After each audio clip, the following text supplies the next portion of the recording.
사랑하는 CBS 시청자 여러분, 안녕하십니까? 윤석전 목사입니다.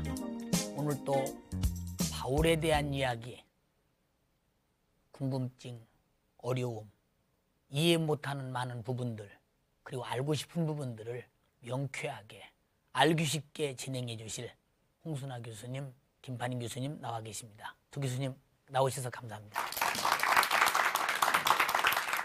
바울은 온갖 고통을 다 당하면서도 자기 목숨을 조금도 귀한 것으로 여기지 아니하고 복음 전하는 일에 생애를 다 했습니다.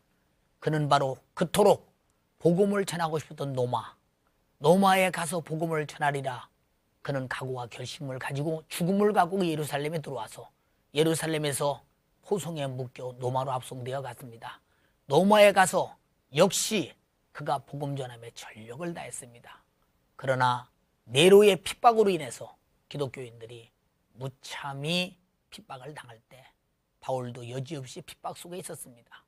그가 바로 예수 그리스도를 증거하다가 결국은 무참히 참수당했습니다.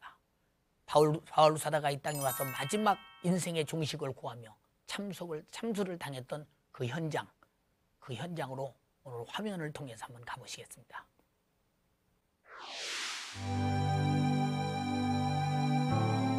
바울은 말했다. 그리스도 예수 안에서 하나님이 위에서 부르신 그 부름의 상을 쫓아가노라.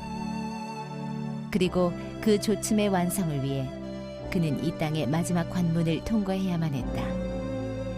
그 마지막 코스인 바울 참수터. 이곳이 사도 바울 선생의 생애를 마감하는 그 장소죠. 철망으로 나가는 제자리가 바로 사도 바울의 철망의 현장. 가보시죠. 주후 64년에서 67년 사이 바울은 네로 황제의 기독교 박해 중에 참수형을 당해 생을 마감했다. 그의 죽음은 많은 전승을 남겼는데 바울의 목을 벤 순간 그 목은 3번 튀었고 그 튄 곳에 분수가 솟았다고 한다. 평생을 자신의 낮아진 모습을 자랑했던 바울. 그는 회심 후 34년간의 선교 활동을 이렇게 마감했던 것이다.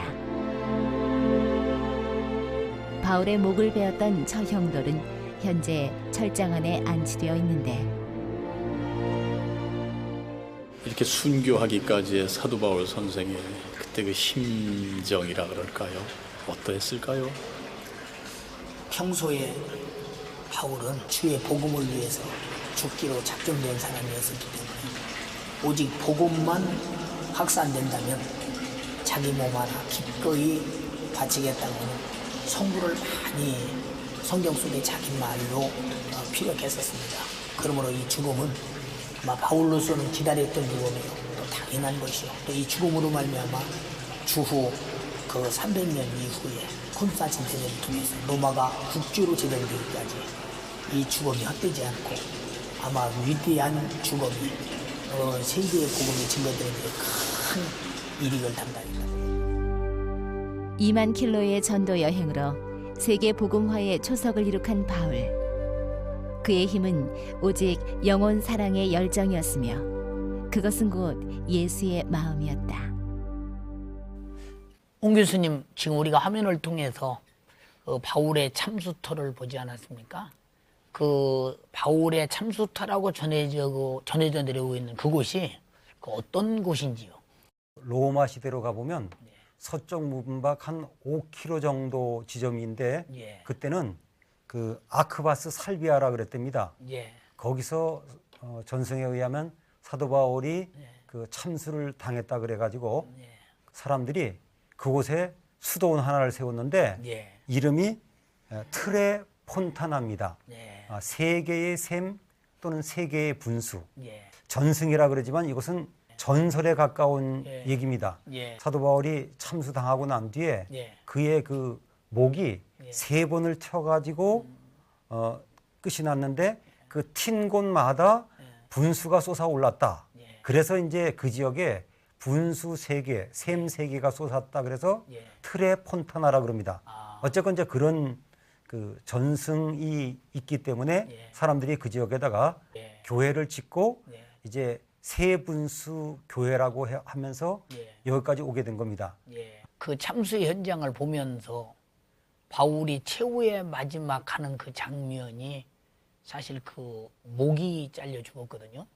그래서 그런 모습을 보면서 바울의 시대가 이렇게 마감지면서 그는 비록 갔지만은 바울이 전한 복음은 온 세계에 지금도 울려 퍼지고 있고 수많은 사람이 구원받고 있구나 하는 점에 대해서 한 사람의 희생과 수고가 인류 역사에 미치는 영향이 얼마나 큰 것을 다시 한번 우리는 공부하게 됐습니다. 김 교수님, 그 십자가형으로 예수님은 그 죽지 않았습니까? 근데 바울은 그 로마의 법에 의해서 그때 그 바울의 순교 현장을 가보면 이렇게 이 돌이 이렇게 둥그름은 이렇게 이 말뚝처럼 있는 거기다 목을 이렇게 기대고 이렇게 위에서 이렇게 칼로 목을 쳐서 죽거든요. 그때 목베임을 당해 죽는 죽음은 어떤 죄에 해당되는지요? 십자가형이든 참수형이든 그 어떤 사람을 사형에 집행하는 것은 거의 다 반역죄에 해당한다고 볼 수 있겠습니다. 그런데 이제 예수는 저 멀리 있는 팔레스틴 사람이기 때문에 예. 그런 반역죄에 해당하는 사람은 오래 고통받는 모습을 보임으로써 예. 다른 사람들이 감히 반역할 생각을 엄두도 못 내게 예. 이런 효과를 봤다면 이제 바울도 그 정도 하면 좋은데 바울의 경우는 이제 로마 시민권이 있기 때문에 네. 이제 십자가형으로 오래 고통받게 하기보다는 네. 그래도 시민이니까 네. 그 봐줘서 야. 그 쉽게 죽으라고 빨리 죽고 고통을 적게 받으라고 굉장히 혜택받은 처형법이 바울이 받았다 이렇게 보시면 되겠습니다. 바울은 혜택받은 처형법이군요. 예, 그러니까 고통받지 않고 빨리 죽을 수 있는 그런 처형법을 그렇죠. 내린 거죠. 예. 많은 이해가 됩니다. 김 교수님, 캐토릭의 그 수장이 베드로지 않습니까? 그 이유가 무엇인지요? 로마에서 이제 교회의 가장 최초의 교황 그리고 우리의 수장을 선정할 때 그들에게 바울의 영향도 지대했지만은 예. 베드로를 선택한 데에는 굉장히 많은 고심을 했을 것 같습니다. 예. 그 이유를 생각한다면 한 두 가지를 생각해 볼 수 있겠는데요. 예. 예수님을 알고 있었느냐. 바울이 아무리 선교를 해도 예수님을 직접 알지는 않았거든요. 예수님 살아생전에 예수님 가장 측근에서 예수님의 일거일수족을 보고 예수님 메시지를 듣고 예수님이 나를 따르라 하는 그 청까지 들어가면서 함께 했던 이런 제자로서 베드로의 그 위상을 바울이 아무리 복음을 전해도 대체할 수 없을 만한 그런 소중한 것이었던 것 같습니다. 예. 다른 하나는 이제 성서 본문의 근거해서입니다. 예. 이건 그 마태복음 16장 16절에서 19절 말씀인데요. 베드로가 예수님께 그리스도십니다 이렇게 예. 고백을 했어요. 마태복음 하나를 더 첨가해서 그리스도시요 살아계신 하나님의 아들입니다 이렇게 예. 하니까 예수님이 아주 칭찬을 해줘요. 예. 네가 그것을 알게 돼서 네 육신이 아니라 하나님이 알게 해주셨다. 그리고 칭찬하면서 이제 너에게 이제 열쇠를 천국의 열쇠를 주겠다 이렇게 유명한 말씀 있죠. 그리고 네가 땅에서 매면 하늘에서 매일 것이요 땅에서 풀면 하늘에서 풀리리라. 예.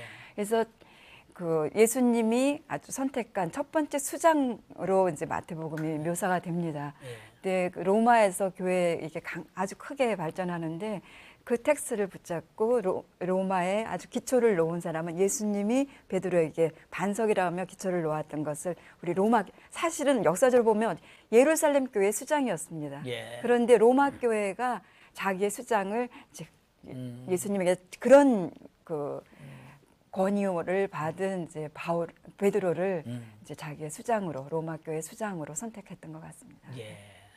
홍 교수님, 그 로마에 가보면 그 바울의 성지들이 많이 있지 않습니까?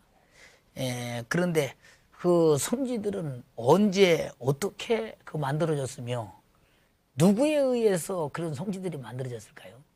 예. 중세 때부터 전설이 왔는데 예. 그 마메리탄 감옥 그 벽에서 샘물이 솟아나와 가지고 그 물로 뭐 세례를 줬다. 예. 뭐 이런 그 전설이 나와 가지고 예. 결국은 그 뒤부터 이제 성 요셉 성당을 지으면서 그곳을 사도 바울이 또 베드로가 갇혔던 곳으로 성지로 되게 된 거죠. 또 한 군데 성지가 참수교회, 예. 그 이제 세분수교회를 참수터라 그러죠. 예, 예. 6세기 정도부터 내려온 것으로 봅니다. 로마 가톨릭에서부터 여기 보면 1221년에 그 자리에서 교회를 지은 거죠. 예. 또 그다음에 성 바울 교회, 예. 일명 바울 기념교회라고 하는 것은 예. 사도 바울의 무덤 위에 세워진 교회입니다. 아, 콘스탄틴 대제가 예. 로마를 국교로 하면서 그 예. 뒤에 이제 그 자리에다가 교회를 세우게 하고 그것이 예. 개축되면서 오늘까지 왔습니다. 예. 그러니까 결국은 바울에 관한 대부분의 이 성지들에 대한 것들은 로마 가톨릭 쪽에서의 그 주도된 그러한 성지가 되겠습니다. 예. 아마 많은 시청자들이 아마 그 성바울 교회, 바울의 기념교회가 아마 궁금할 것 같습니다. 그래서 오늘 화면으로 우리 그 성바울 교회, 그 바울 교회라고 세워진 그 성바울 교회를 한번 화면을 통해서 한번 보시겠습니다. 313년 기독교 박해가 끝난 후 로마 콘스탄틴 대제는 사도 바울의 무덤 위에 성 바울 교회를 세웠다. 현재 이곳은 1600년 전 규모 그대로다. 바울은 정원의 동상으로 우뚝 서 세계 복음화의 기수로서의 위엄을 지금도 순례자들에게 과시하고 있는데 80개의 화강암 기둥들이 솟아있는 교회 내부는 그 힘찬 모습에서 사도 바울의 기운을 느끼게 하며 천장 역화엔 신구약의 주요 내용이 담겨 있다.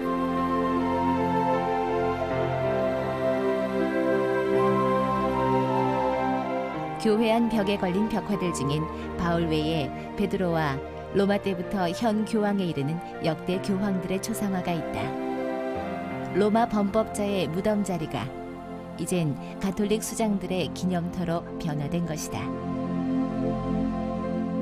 바울이 죽은 지 300년 후 기독교는 세계 종교가 되었고 바울 또한 세계 기독교의 위대한 사도가 되었다.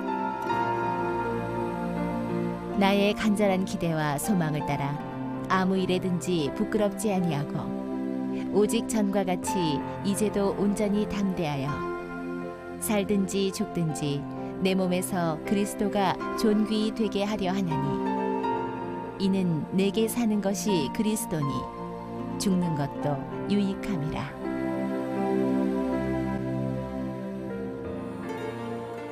옹 교수님 그 화면을 통해서 그 성 바울 교회를 보면 그 웅장한 모습이 잘 안 나타나는데 우리가 현장에 가보면 아주 웅장하거든요. 그 성 바울 교회는 어떤 곳인지 좀 설명해 주시죠. 성 바울 교회라고도 하지만 예. 그곳에서 지명을 따라서 오스티엔세 성당이라고도 합니다. 그게 원래 고유 이름이죠. 5대 성당 안에 들어가고요. 그다음 규모로 보면 유명한 그 베드로 그 성당 다음의 크기입니다. 예. 우선 규모부터 그만큼 큰 규모죠. 그런데 우리가 그냥 웅장하더군요. 예, 사진으로 보기 때문에 실감을 예. 안 하는데 길이가 120m, 예. 그다음에 넓이가 60m, 예. 높이가 23m. 그리고 그 안에 기둥이 한 대이석 화강암 기둥으로 한 80개가 있습니다. 그리고 또 그 기둥 위에는 예. 역대 교황들의 초상화가 있고요. 그러니까 엄청난 규모입니다. 중요한 것은 그 웅장한 교회 건물을 보는 것보다 예. 사도 바울의 무덤 위에 세워진 교회. 그래서 저는 이렇게 바꾸고 싶어요. 성 바울 무덤 교회. 그렇게 이야기하면 더 실감나고 이해가 좋을 것 같습니다. 그렇겠네요. 예. 예. 김 교수님, 그 로마에 사도 바울이 교회를 세운 적이 없거든요. 근데 사도 바울이 교회를 세우지 않았는데 그 바울의 기념교회를 세운 그 이유가 무엇일까요? 이 교회는 바울이 뭐 로마 교회를 개척했다거나 뭐 이런 의미에서 세운 게 아니라 그의 순교를 기념해서 이제 세운 교회라고 보면은 그 개척한 것뿐만 아니라 기독교를 위해서 얼마만한 공헌을 했느냐. 바울은 거기서 선교했을 뿐만 아니라 또 그가 목숨을 다하기까지 그 복음을 전하는데 모든 것을 다 바친 분이라는 것을 기념할 때 이제 후세에 있을 이제 기독교인들을 위해서 중요한 분이니까 그분을 기념하는 것은 아주 의미 있다고 보겠습니다. 홍 교수님, 그 바울의 전도 여행의 그 전체의 거리가 어느 정도쯤 되는지 지도를 통해서 자세히 좀 한번 설명해 주시면 고맙겠습니다.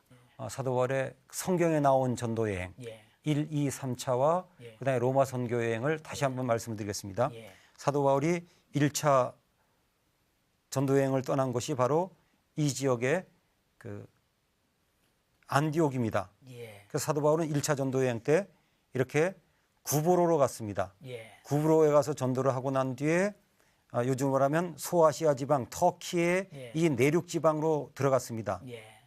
그래서 그 이고니온, 더베, 루스드라 지역을 전도하고 난 뒤에 다시 이 지역에 있는 아탈리아 이 지역으로 나와서 다시 안디옥으로 돌아갔습니다.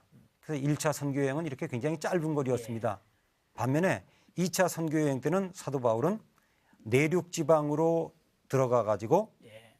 그다음 그 약간 북쪽으로 올라갔습니다. 예.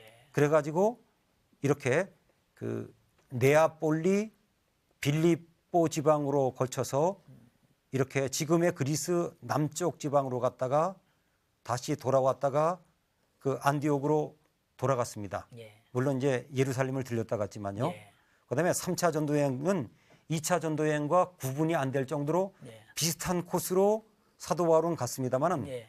차이가 있다면은 예전에도 말씀드렸지만 2차 전도여행 때는 약간 북쪽으로 예. 그야말로 우회전 비슷하게 갔지만 그 3차 때는 차이가 거의 직진하다시피 해가지고 거의 비슷한 코스로 헬라 지방, 그 그리스 지방으로 갔다가 다시 돌아와 가지고 예루살렘까지 갔습니다. 예. 그다음에 이제 그 로마 전도 여행은 예루살렘에서 체포되어서 가이사라에서 2년간을 그 머물러 있다가 예. 이제 호송되게 되었습니다. 예. 그래서 지금 여기 지도에 보는 것처럼 이제 지금의 터키 앞쪽으로 해가지고 예. 그레데 지역을 가게 되었습니다. 예. 그래서 이제 미양으로 가려고 하는 그 유혹에 빠진 사람들 때문에 유라구로를 만나서 멜리데 지금의 말타까지 풍랑을 만나 떠밀려 가게 되었습니다. 예. 그래서 말타 섬에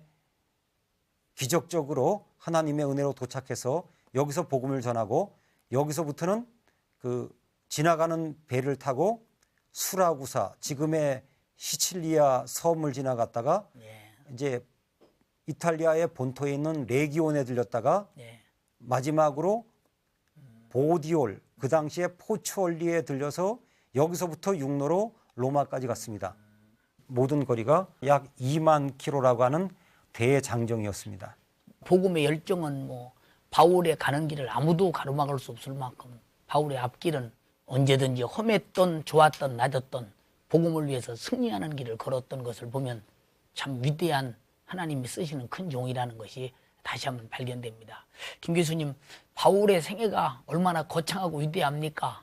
이 바울의 생애를 뭐 간단하게 평가할 수는 없겠습니다만 그래도 김 교수님께서 가장 간단하게 바울의 생애를 한번 평가해 주시면 좋겠습니다. 오직 예수 알고 나서 예수만을 위해서 살았던 삶이었다. 이렇게 평가할 수 있겠죠. 한 곳에 머물지 않고 계속 복음을 전하러 다녔다고 하는 사실입니다. 예. 바울이 왜 이렇게 다니면서 한 곳에 머물지 않고 많은 이제 곳을 다니면서 복음을 전했을까 하는 데에는 그분이 쓴 편지의 표현이 있습니다. 로마서 15장 20절에 이런 표현이 있어요. 내가 그리스도의 이름을 부르는 곳에는 복음을 전하지 않기로 힘썼노니 이런 표현이 있어요. 한 명이라도 더 구원하고 싶은 인간에 대한 사랑이 그를 이렇게 움직이게 했고 또 이 사랑은 이제 예수님의 복음을 전하라는 하나님으로부터 받은 소명을 다하고자 하는 마음이 이 둘이 합쳐서 이 인간에 대한 사랑과 하나님에 대한 그 소명에 불타는 열정이 합쳐서 그로 하여금 그런 그 항상 다니며 복음을 전하는 인생을 만들었다고 봅니다.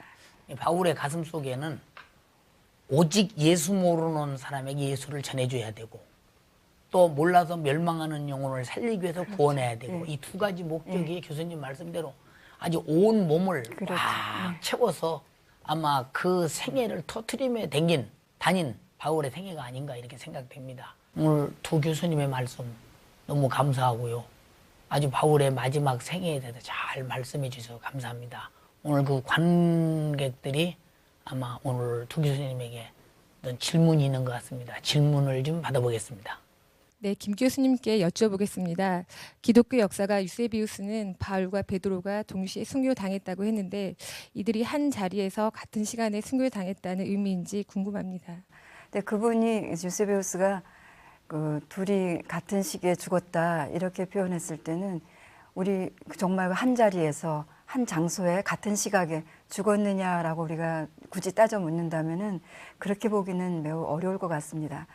그 유세비우스 고대 역사가가 볼 때 이 두 사람 모두 다 네로 치하에서 순교당했다고 말하는 것입니다. 그런데 네로의 그 박해 역사는 64년에 로마 큰 대화재 사건과 관련이 됩니다. 그래서 64년부터 그 너무 이제 광란이 심하니까 원로원에서 그 죽이기로 처형하기로 결의를 합니다. 근데 그걸 알고 네로가 68년에 자살을 합니다.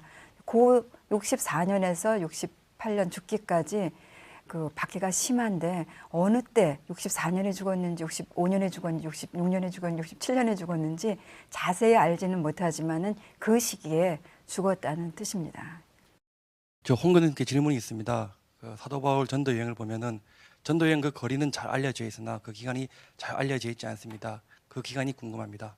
보통 그가 회심했던 때를 아마 주 33년 부근으로 칩니다. 그리고 그가 순교당한 그에 정확지는 않지만 67년 부근으로 따진다면 그 주님을 위해서 일했던 기간은 한 33년 정도 되지 않았는가.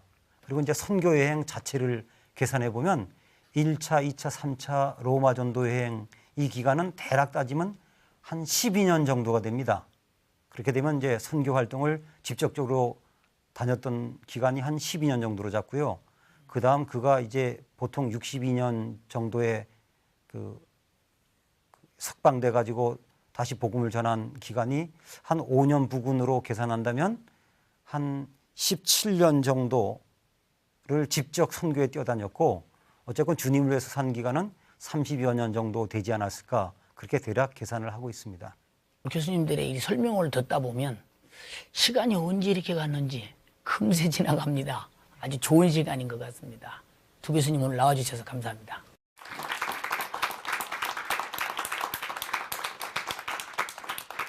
예수께서 이 땅에 오셔서 우리를 위해 피 흘려 죽으시고 우리를 구원하신 위대한 하나님의 뜻을 막을 수 없듯이 바로 바울의 생애도 예수도의 복음을 전하는 일은 아무도 막을 수가 없었습니다. 그러므로 그는 자기 목숨을 조금도 귀한 것으로 여기지 아니하고 선한 싸움을 싸웠습니다. 그는 말했습니다. 내가 벌써 떠날 기회에 가까웠다. 내가 벌써 관제와 같이 부음이 다 된다. 이제 하나님께서 내가 선한 싸움을 싸우고 달려갈 길을 달려가고 믿음을 지키고 의의 길을 끝없이 달려가면서 싸움의 승리 속에 하나님은 그에게 면류관을 줄 것이라고 말했습니다. 그는 최후는 바로 하나님의 나라의 면류관이요 땅에서는 영혼을 살리는 수많은 구령의 열정이었습니다. 바로 이 바울의 생애가 이렇게 살아가는 날들이 오늘 인류 복음 역사 속에서 아름다운 구속의 역사가 얼마나 많은 사람들이 전파되었습니까?